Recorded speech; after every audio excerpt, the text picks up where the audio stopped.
ನಾಳೆನೇ ಅವ್ರು ಪ್ರೂವ್ ಮಾಡಲಿ, ಇದು ನಾಳೆ ಪ್ರೂವ್ ಮಾಡಲಿ ನಮ್ಮ ಹತ್ರ 50,000 ಕೋಟಿ ರೂಪಾಯಿ ಆಸ್ತಿ ಇದೆ ಅಂತ ನಾವು ರಾಜಕೀಯ ನಿವೃತ್ತಿ ತಗೊಳ್ಳೋಕೆ ತಯಾರಿದ್ದೀವಿ.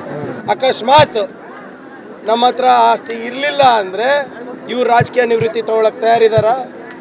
ಇವ್ರಿಗೆ ಇಷ್ಟೇ ತಾಕತ್ತಿದ್ದಿದ್ರೆ 5 ವರ್ಷದಲ್ಲಿ ಖರ್ಗೆ ಸಾಹೇಬರು ಮೋದಿ ಅವ್ರ ವಿರುದ್ಧ 5 ವರ್ಷದ ನಿರಂತರವಾಗಿ ಹೋರಾಟ ಮಾಡ್ತಾ ಇದ್ದಾರೆ. IT ಅವ್ರ ಕೆಳಗಡೆ ಇತ್ತು, ED ಅವ್ರ ಕೆಳಗಡೆ ಇತ್ತು, CBI ಅವ್ರ ಕೆಳಗಡೆ ಇತ್ತು. ಮಾಡಿಸ್ಬೋದಾಗಿತ್ತಲ್ಲ ತನಿಖೆ, ಯಾರು ಬೇಡ ಅಂದಿದ್ರು? ಯಾವತ್ತಾದ್ರೂ ಲೋಕಾಯುಕ್ತ ಕಂಪ್ಲೇಂಟ್ ಕೊಟ್ಟಿದ್ರು ಮಾಡಿಸ್ಬೇಕಾಗಿತ್ತಲ್ಲ ತನಿಖೆ, ಯಾರು ಬೇಡ ಅಂದಿದ್ರು? ಇವೆಲ್ಲಾನು ಚುನಾವಣೆ ಸಂದರ್ಭದಲ್ಲಿ ಯಾವುದೇ ಇಶ್ಯೂ ಇರಲಾರ್ದ ಕಾರಣ ಖರ್ಗೆ ಸಾಹೇಬ್ರ ವಿರುದ್ಧ ಮಾಡ್ತಾ ಇರೋ ಆರೋಪ. ನಾನು ಈಗಲೂ ಕೂಡ ಚಾಲೆಂಜ್ ಮಾಡ್ತೀನಿ ಮಾಲಿಕಾಯಿ ಅವ್ರ ಇದ್ರ ಬಗ್ಗೆ.